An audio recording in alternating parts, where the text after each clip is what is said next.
During this season of the Feast of Trumpets, I want to declare boldly that Jesus is coming back and that, beloved ones, this world is not our home.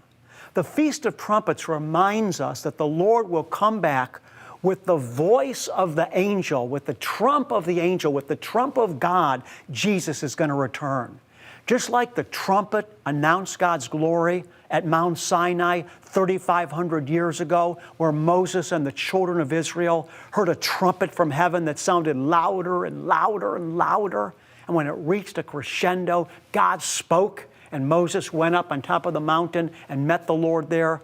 So too, Yeshua is returning from heaven with the voice of the angels and the trump of God. Now more than ever, we should realize that our hope is not in this earth.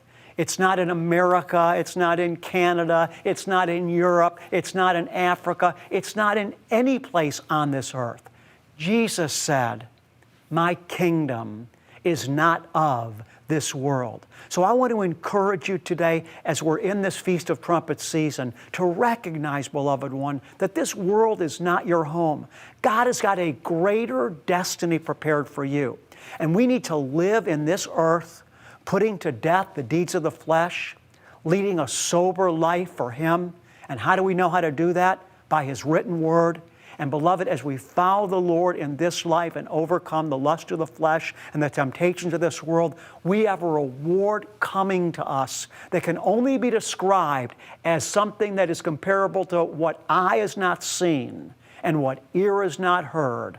It's never entered into the heart of man, because it's bigger and grander and more glorious than anything that you and I could have ever imagined. So I want to encourage you even now to get down on your knees and repent.